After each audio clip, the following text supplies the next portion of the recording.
Gunsmoke wasn't your typical Western when it first on television screens. It evolved into the Western.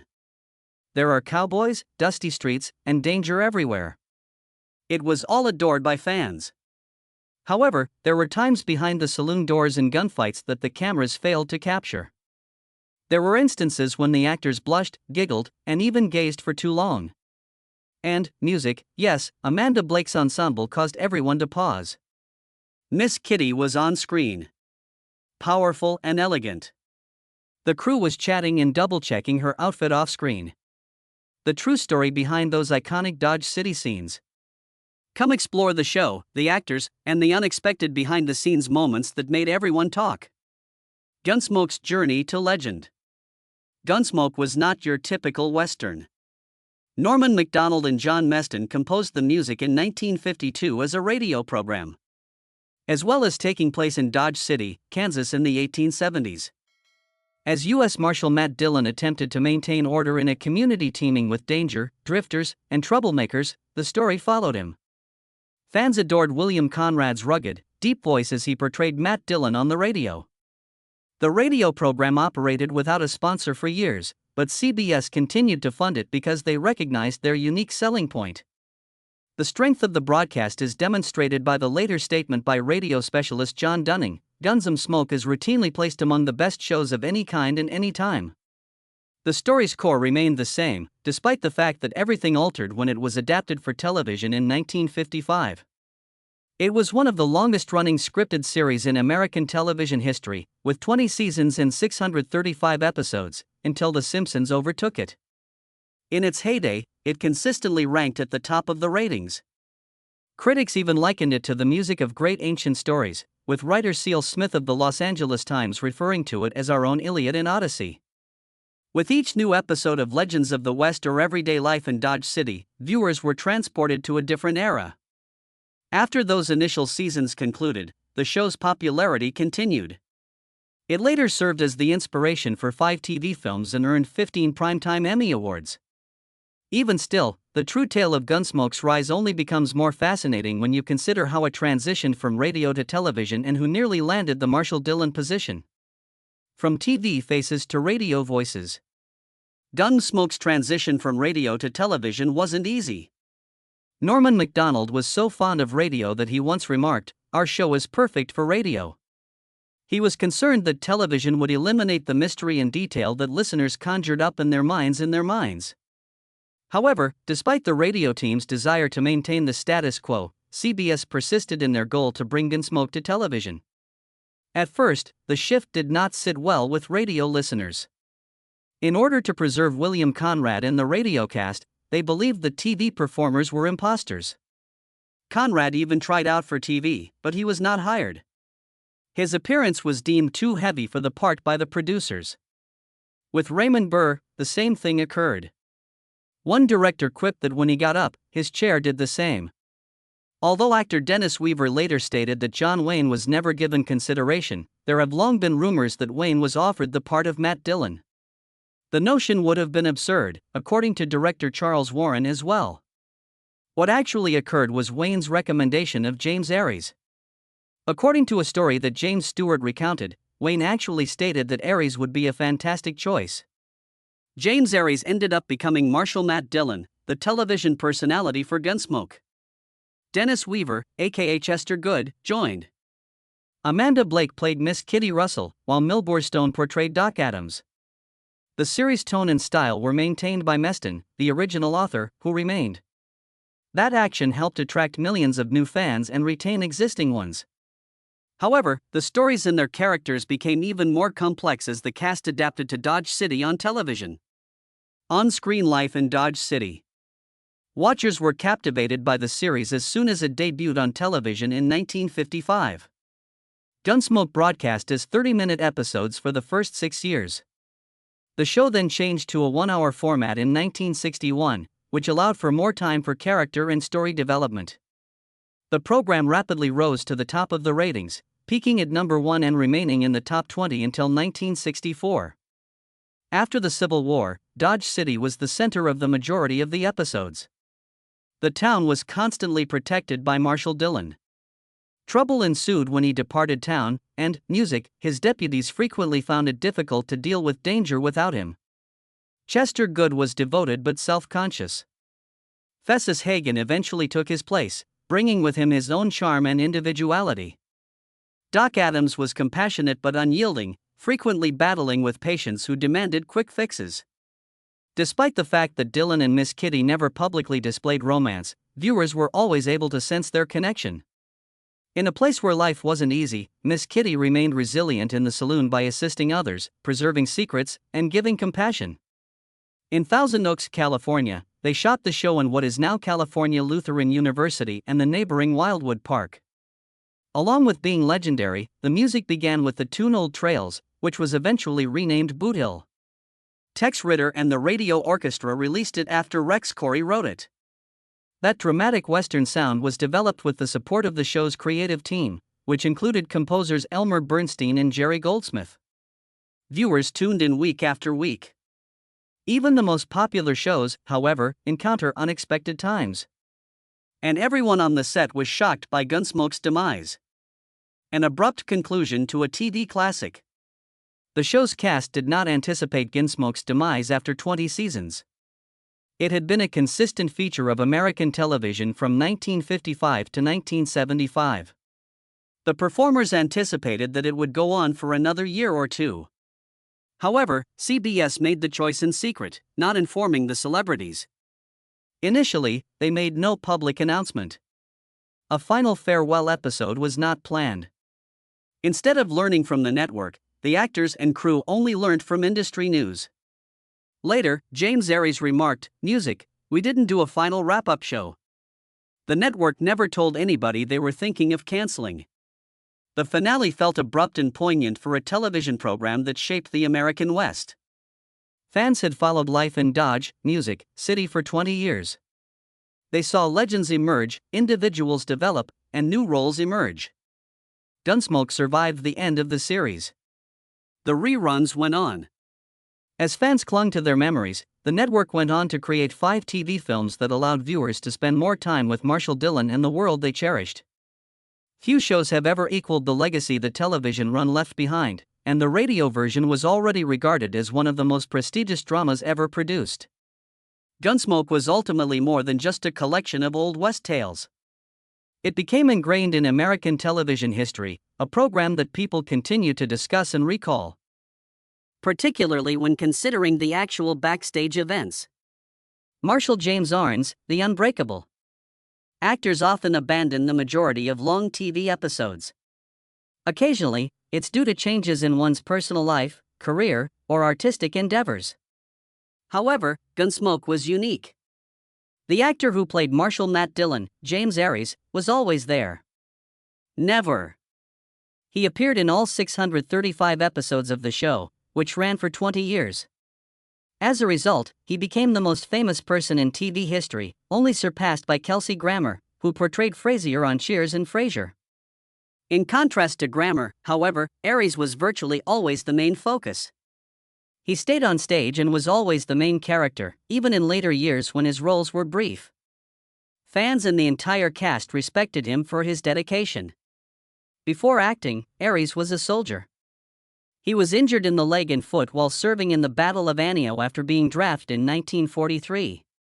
The wounds never completely healed, but he was awarded a Purple Heart and a Bronze Star.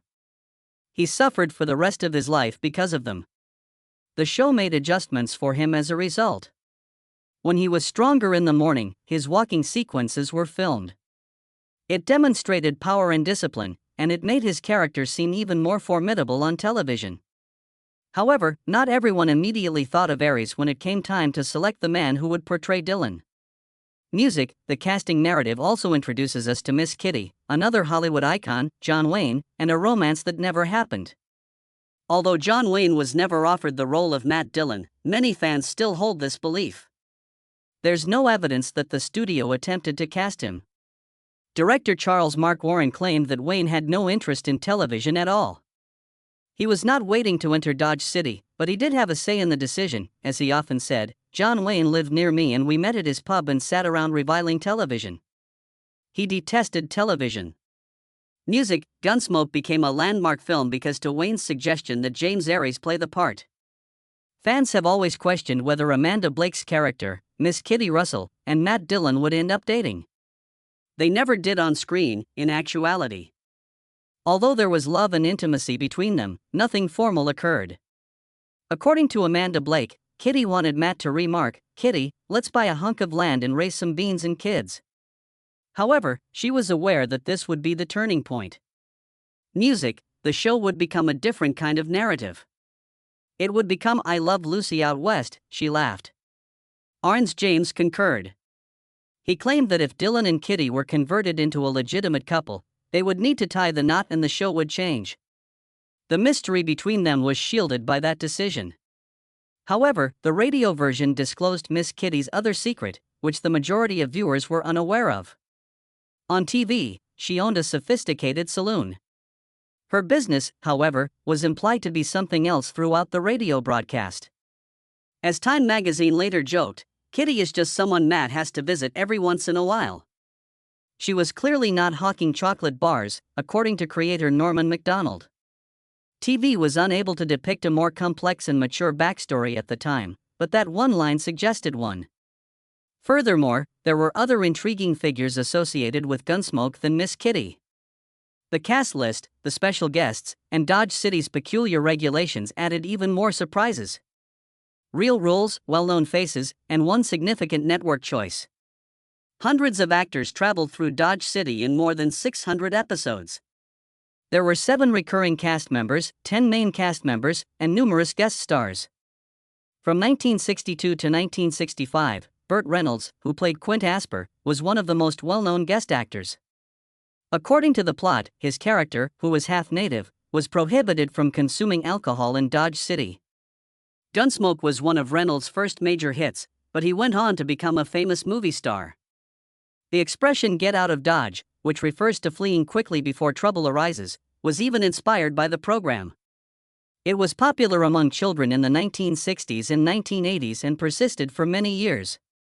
The fact that Gunsmoke ended another show and rescued its own life was another amazing moment. Despite Gilligan's Island's success in its time slot in 1967, Gunsmoke was a favorite of CBS president William Paley. He therefore shifted Gunsmoke into Gilligan's slot when ratings declined. That decision saved Gilligan's Island and extended Gunsmoke's life by 8 years. One executive's desire to see more life in Dodge City led to one show leaving and another surviving. And as the show went on, more unexpected visitors showed up. The cast of Star Trek traveled to the Old West as well. The USS Enterprise's James Doohan, DeForest Kelley, Leonard Nimoy, and William Shatner all made appearances in various Gunsmoke episodes. Although there was never a sci-fi crossover, their presence demonstrated the series' immense popularity. Well-known actors wanted to participate. On casting lists, at least, The Frontier and The Last Frontier met. Surprise endings and incomplete farewells. Fans want answers, closure, and a sense that the tale is actually over, thus a compelling conclusion is crucial for any television program. However, Gunsmoke missed that. The network abruptly terminated the show, shocking the actors and crew instead of giving them a heartfelt farewell. There was no final episode written to wrap up Matt Dillon's story, and the actors were unaware of it beforehand. As James Aries subsequently explained, "We didn't do a final wrap-up show. We finished the 20th year. We all expected to go on for another season." They were fortunate enough to return for 5 made-for-TV films later, which provided viewers with a brief opportunity to re-see the characters and find some closure. However, the show stopped abruptly before those films, leaving viewers to speculate what would have happened next. Music. Speaking of endings, one of the most startling incidents in Gunsmoke's history included the final character to pass away on the program, and it was a well-known face.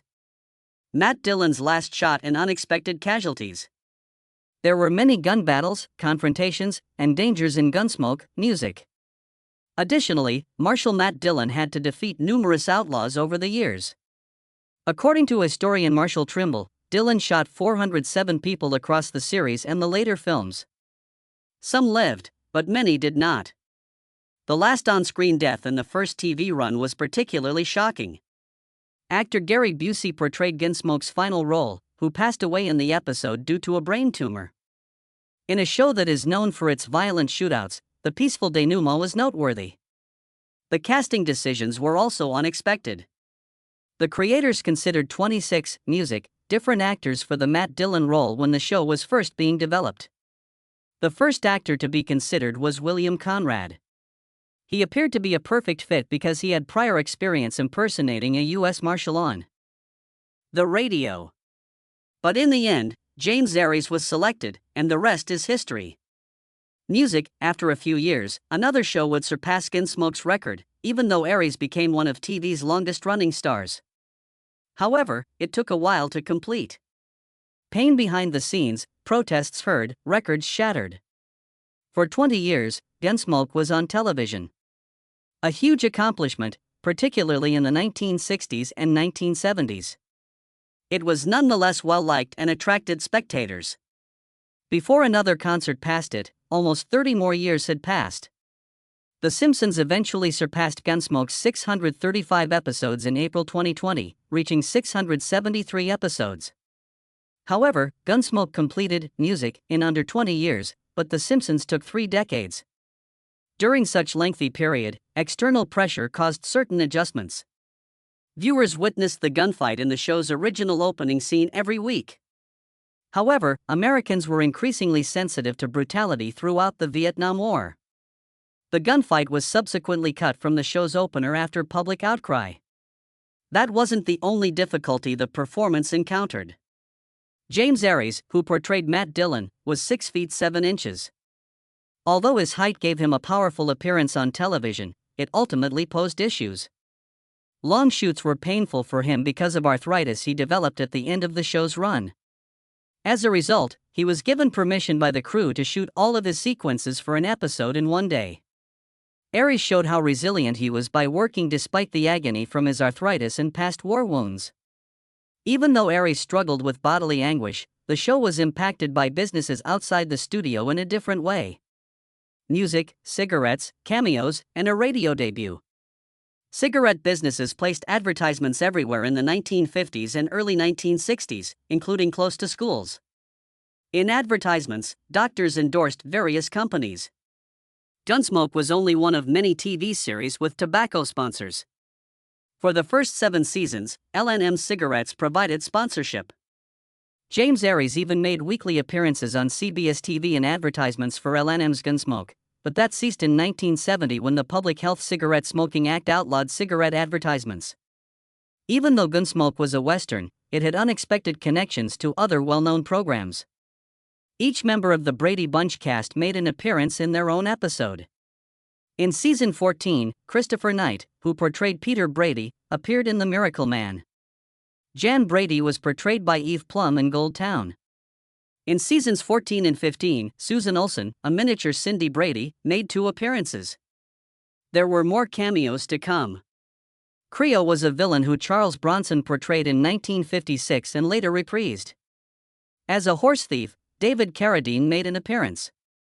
Other celebrities that went through Dodge City before becoming icons included Nick Knoll, Dennis Hopper, Sam Elliott, Richard Dreyfuss, Kurt Russell, and Harrison Ford.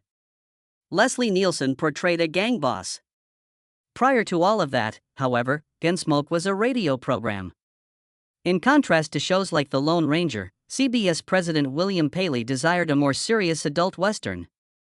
Compared to the TV show, the radio version had a darker tone. The radio actors tried out for the television version of the show, but none of them were cast. However, one individual from the radio era did persist. Many of the early TV shows were based directly on the original screenplays of writer John Meston, who stayed on. The show's core was maintained by his writing. The path of Gunsmoke then abruptly shifted from sound waves to screens, music, and into history. How Fessus, Chester, and Sam settled in Dodge City. Although Fessus Hagen became one of Gunsmoke's most beloved characters, his path to the big screen was not easy. Before landing the job that would transform his life, Ken Curtis really had a few minor roles. A Texan cattleman who did not survive his experience was one of his early roles. Curtis first appeared as Fessus, however, in episode 13 of season 8. He became a full-time cast member the following year after his zest, humor, and gritty charm connected with the audience. Music. Festus was witty, devoted, and constantly keeping a close check on the streets of Dodge City. Curtis subsequently said that he drew inspiration for the character from a man he knew as a boy, Cedar Jack, who manufactured cedar fence posts. Festus felt more authentic and natural on film because to that real-life inspiration. Although Curtis was figuring out his role on the program, Glenn Strange, another actor, was creating a legacy that went well beyond Dodge City. Dennis Weaver's surprising trip and the legacy of Glenn Strange. Before serving drinks on Gunsmoke, Glenn Strange, known to fans as barman Sam Noonan, had one of the most unexpected jobs on the cast. In 3 horror pictures released by Universal in the 1940s, Strange replaced Boris Karloff as Frankenstein's monster. When he starred in Abbott and Costello Meet Frankenstein, Music, in 1948, he even combined horror and comedy. He was an experienced actor when he joined Gunsmoke. The lengthy western, regrettably, ended up being his last acting role. The ensemble preserved Strange's memory even after he died of lung cancer in 1973. The actor Buck Taylor loved Strange so much that he named his 3rd son after him. Such a tribute demonstrates the depth of his affection. Another cast member, however, had a completely different beginning. Dennis Weaver nearly didn't even try out for the part of Chester Good, who went on to become iconic. I looked at the part and it, Music, was so inane. I thought, well, nobody could be this silly. Weaver subsequently clarified that he believed the producers wanted him to read for Matt Dillon instead. Remorseful over the initial audition, he even poked his head back into the room and said, "Are you sure you didn't want me to read for Matt Dillon?" Music requested another opportunity. He employed the well-known accent that fans grew to appreciate this time, and he was cast. However, he was in for another surprise once he was cast. No first name, a limp, and decisions that went down in history. Chester Goodley became into more than a sidekick. When Dennis Weaver was requested to read with fresh actors who were auditioning for Matt Dillon, an issue arose. Weaver came off in the lead due to his outstanding performance.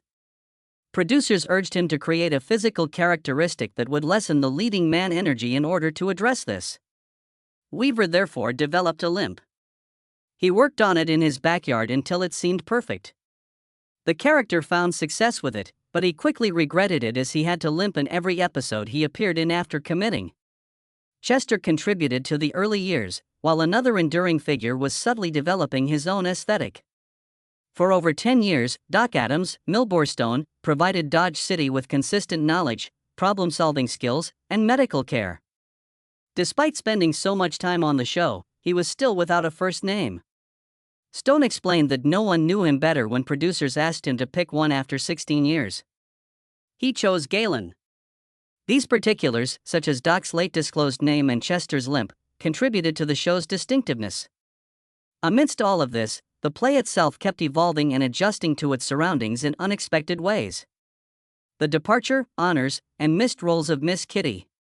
The actress who portrayed Miss Kitty Russell, Amanda Blake, was adamant about joining Gunsmoke from the start. She joined with MGM as a youngster after beginning her acting career at a young age. She worked hard to acquire the part and wouldn't let up until she was successful after learning that the radio show was becoming a TV pilot. For 19 years, she watched every firefight, secret and rumor in Dodge City from behind that saloon bar. Additionally, she became close friends with the barman, Glenn Strange. She quit the program before its last season, in part because of his passing, and the music he left behind had a profound effect on her. Despite becoming famous, she wasn't the first option. The role was initially given to actress Polly Bond, but she declined because it would have meant making more money than her husband, actor Tommy Bond, who was employed in TV production. She was worried that it would worsen the already strained relationship between them. The part was ultimately played by Amanda Blake, who made a lasting impression as Kitty. In addition, Gunsmoke gained reputation outside of ratings. It won 2 TV Land Awards, Music, 2 Western Heritage Awards, for Golden Globe nominations, 15 Primetime Emmy nominations, and writing honors from the Writer Guild of America, among other things. However, not all of the show's connections became profitable. Sally Fergus was first presented in a 2-part episode of the show in 1971. Unlike most TV characters, she was tough, harsh, and a 62-year-old woman who nursed a wounded gunfighter while spitting tobacco music. Because fans liked her look, CBS created a Dirty Sally spin-off in 1974. However, despite star Jeanette Nolan's Emmy nomination, the sitcom only ran for one season. However, it proved something significant. The world of Gunsmoke was so compelling that, despite the short journeys, viewers were eager to follow its characters everywhere. Still, spin-offs didn't have the show's true brilliance. It was embodied in the memorable moments on set. Nothing put an end to the room more quickly than Amanda Blake's substitution as Miss Kitty, an outfit that transformed a scene into an occasion. Everyone stopped and stared at the dress. In one of her Miss Kitty outfits, Amanda Blake stepped onto the Gunsmoke set, and the music in the room shifted. The crew would glance up, halt, and temporarily lose sight of the fact that they were on a dusty Western set. It was more than just a clothing. The moment was complete. Kitty's silhouette was unmistakable because to the bright color, shiny fabric, small waist, and large bustle in the back. Her deep green dresses with lace and beads are said to have caused no one to blink when she entered. They all just stared. It's almost like a picture. With the lights on and the cameras ready, Kitty shows up like Dodge City's queen. The fact that Amanda influenced Kitty's fashion sense added to its potency. She was fully aware of the message sent by such outfits. Kitty was no ordinary owner of a saloon. She was shrewd, strong, and accomplished. She was protected by that robe. Soft feathers, sparkling beads, and elegant satin. They all recounted the same tale. In a world where women are rarely in charge, Kitty was. Additionally, the impact was heightened in subsequent seasons when the show transitioned to color. The gowns gleamed on television in addition to being attractive. The bustle made her walk feel large and authoritative, and every ribbon and bead caught the sun. But there was a problem hidden behind that attractiveness. The gowns were hefty. The tight corsets were used. It was difficult to sit, turn, and even climb the long branch steps while listening to music. Amanda, however, handled it with ease. She never showed the audience how difficult it was. She moved as if she belonged in that dress, as though Dodge City itself was waiting for Kitty to arrive before the day could start. Even now, fans still discuss those outfits. Additionally, visitors to museums that housed the conserved works witnessed their true level of detail. The drama, the shape, the stitching, all of it was designed to make an impression. There was no randomness. It wasn't easy. Everything was designed to give Miss Kitty a memorable experience. After all these years, what character or Gunsmoke moment remains most memorable to you? Post your ideas in the comments section below. Remember to like, subscribe, and check back soon for more music, amazing tales from the amazing history of Hollywood. I'll see you then.